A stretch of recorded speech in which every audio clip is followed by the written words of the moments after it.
JFD, just fair and direct.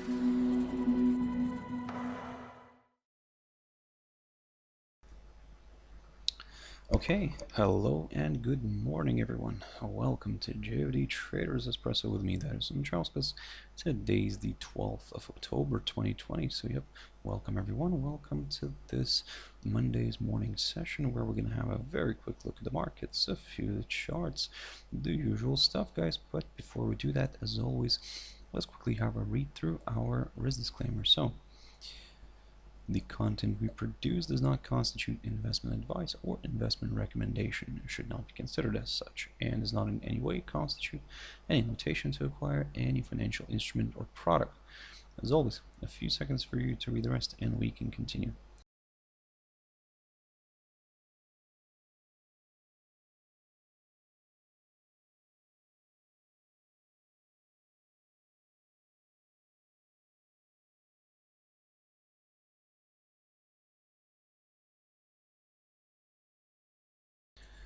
Okay, so now then, also just before we jump into the charts, quick mentioning of our JFD YouTube channel, to which you can always subscribe to in order not to miss any of our upcoming videos.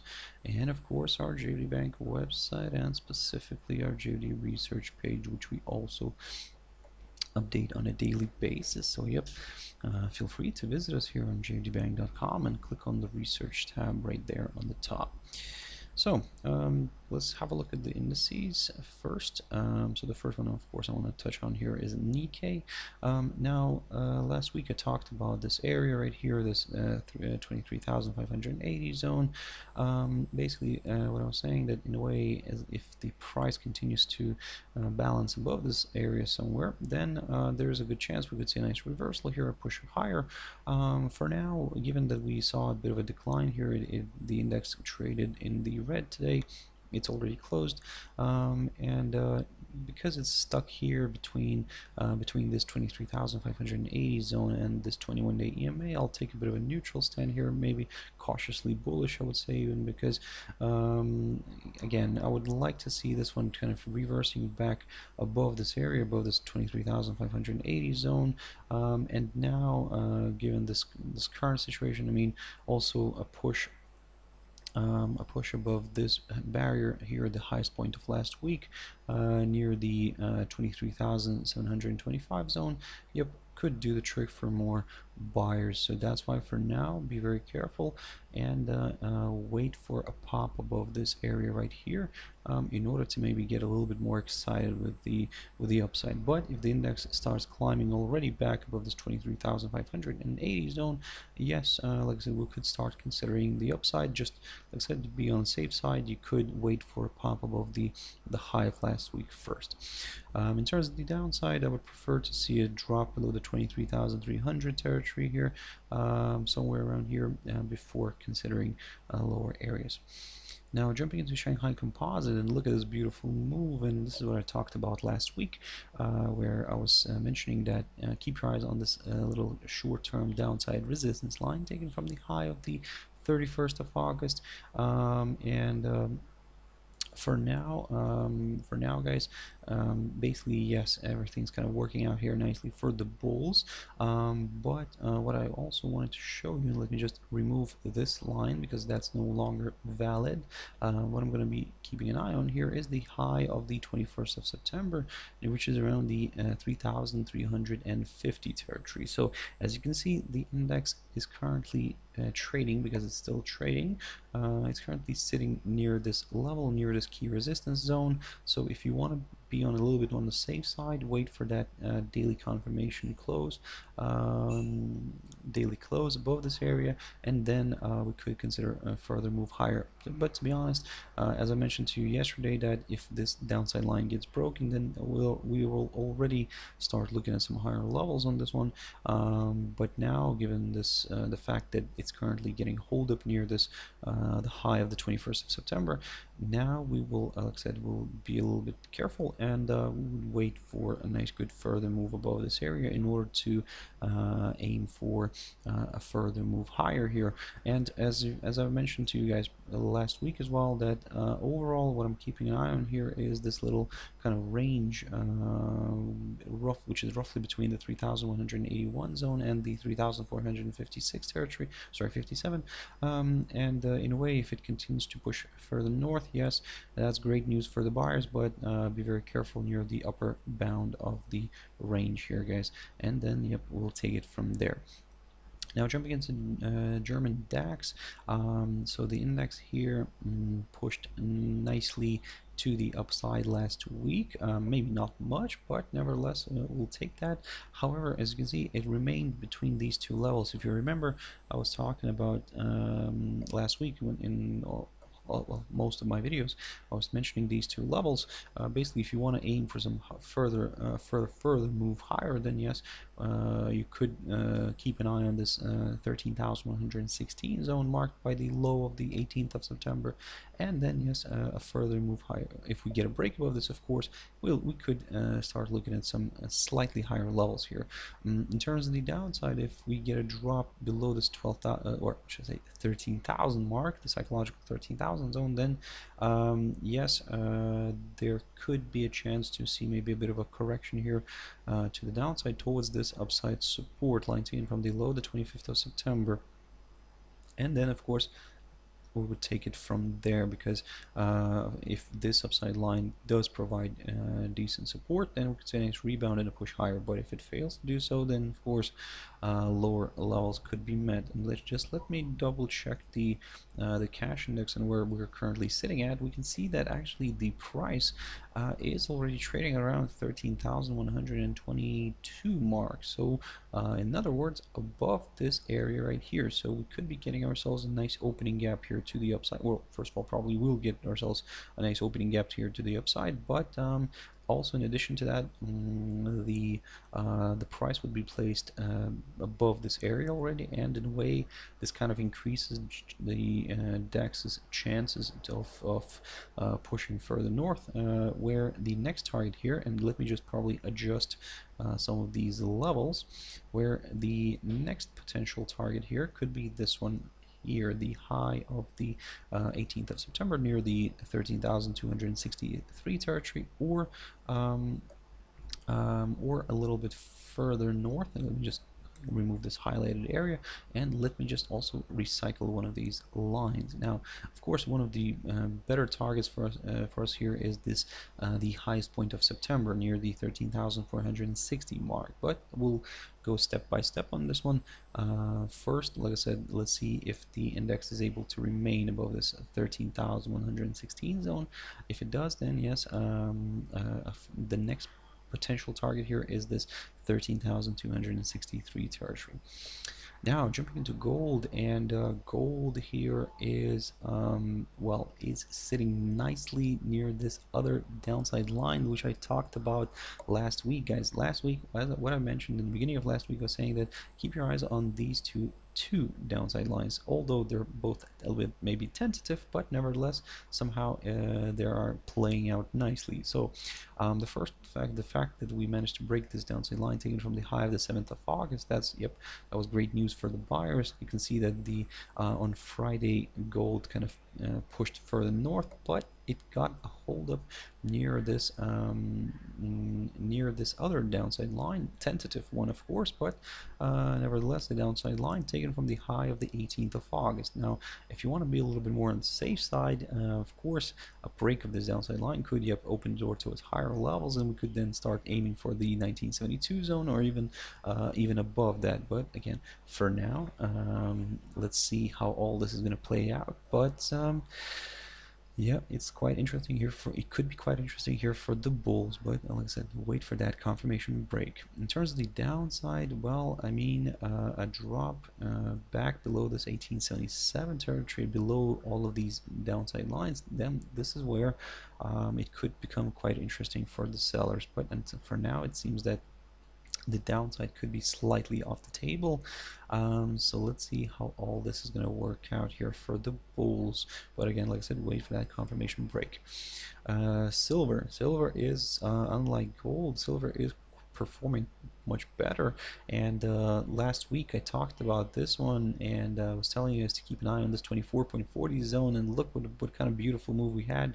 It popped above this area. It also popped above the 21-day EMA and kind of traveled further north. What I was saying, that aim for the 25.24 level. After that, if we get that pop here, or towards this 26.05 territory, which, as you can see, has been seen as a good area of support previously. Now it could take the role of resistance. So again, everything is looking quite nice here for the bulls, but if we do reach this area, we'll reevaluate everything again. Now, jumping into Ethereum. Now, Ethereum is looking quite interesting here. The crypto here has made its way above this 369 zone, this barrier, or actually let me just adjust this a little bit, guys, just to be on the safe side. 371 zone. So there we go. So that's the high of the 1st of October. It managed to overcome this barrier last week. This way, kind of creating a new high for October. So now what I'm going to do here is I'm going to keep an eye on some of these higher levels, in a way, because at the moment everything's kind of, there is a good chance for this one to push further north, especially, let's say, if the price remains above the 371 territory, this one right here. But even if it doesn't, if it, let's say, it drops back below it a little bit, keep your eyes on the 21-day EMA shown as the yellow line, because this could be that kind of other good point for the bulls to step in and drive the crypto higher. In either way, my target here is going to be this 394.95 territory marked by the high of the 17th of September, and then of course I'll take it from there. If it wants to push further north, that's great, good news. But of course, like I said, let's be very careful for now, and let's see how all this is going to play out. In terms of the downside, well, from the very short-term perspective, as I mentioned to you previously, that that I'm going to be looking at this 21-day EMA here, but if that gets broken, well, I mean, this could lead maybe towards this upside support line taken from the low of the 13th of March, and then yes, of course, a break of this upside line could lead the crypto to even towards lower levels, but for now, let's keep it short and simple. Keep your eyes on this 21-day EMA. If we get a drop below it, then there is a possibility to test this upside support line. Now, jumping into a few pairs, here, so the first one I want to pick up here is on Aussie dollar here, and AUDUSD. So now basically what's happening here, last week I told you to keep your eyes on this downside line taken from the high of the 1st of September, and as you can see on Friday we had a nice good pop here. It moved higher, it broke this 0.7192 zone, and got a hold up near this downside line. So perfect hold up. Now the big question here is, can this pair actually move above this downside line? Because as you can see today, it's trading still below this downside line. So if you want to look at some higher levels, probably, of course, first of all, wait for a break of this downside line, and then wait for a push above Friday's high or last week's high near the 0.7244 mark, and then yes, a further move higher could be possible. But if the pair continues to struggle to overcome this downside line, then of course a drop back below the 0.7192 zone here could do the trick for more sellers. So that's why for now, guys, be very careful right here. Now GBPJPY, and of course very nice push higher here above this 136.59 zone, sorry, 137.45 territory. There we go. That's wonderful. I mean, like I said, it kind of opened the door towards some higher levels. My next target here is the 138.35 territory, which is kind of marked near the highs of September 9th and 10th. So I'm not going to drag this one way too much to the upside. I'm just going to keep it simple here for now. And I'm going to keep an eye on this barrier because that's currently, yes, we're seeing a bit of a retracement here, but this could be seen as a temporary correction. But for now, like I said, I'm aiming for this area. If we get an overshoot here, then yes, that's wonderful. For further acceleration to the upside here could be possible. But if you want to look at some lower levels, well, not only that we would need to see a break of this short-term upside support line, but also preferably I would like to see a drop below the this level right here, the 136.59 zone, because if we see a move below this area, then this would also place the rate below all of the EMAs here. So again, for now, be very careful here, and keep your eyes on this upside line. And let's see if the bulls can actually push this one a bit further north. USD CHF, so looking good here for the sellers, and as you can see, this level here worked out nicely. The 0.9163 territory, I talked about this one, and the fact that the 21-day EMA kind of the pair did move away from this 21-day EMA to the downside, of course, increases the chances of a further decline. My next target here is the 0.9073 territory, which previously acted as a very nice area of support. And if we go back into history here a little bit as well, and I need to scroll back a lot here, this level here, this 0.9073 marks the lowest point of May of 2015. So that's why I'm gonna wait and see how the pair will behave near this level, because as you can see previously, this level did, or should I say recently, this level did act as a good support zone. So the same story might happen this time. Keep your eyes on this little area right here, the 0.9073. If we get a touch of it, that's great news. Yep, the kind of target achieved, because this was my target here from last week, when I was saying that if we get a drop below the 0.9163 territory, then yes, this could be our next level. But if this gets broken now, this is where a little bit more excitement probably could be found in the eyes of the sellers, and a further decline here could be possible towards this 0.9100 level. But again, if you want to look at some higher levels, well, previously I talked about the 0.9218 level, but now probably you could keep an eye on this level here, the high of the 8th of October here, the 0.9198 zone, and then yes, we could take it from there. Let me just okay, so there we go. Let me just bring this arrow here. So that could be our upside scenario. Now, EURNZD, something that I just wanted to quickly run by you, because this one is a little bit more for later on probably, but it's good to keep an eye on certain things here. But basically what I want to show you is that, guys, if you do like trading this pair, then you can see that the pair for now is coiling up here a little bit. So basically, this such a huge kind of squeeze right now could end up leading to a nice breakout. But again, for now, we can only wait. It's a bit of a difficult one, so wait for a breakthrough one of these lines first, and then yep, we could consider the next directional move.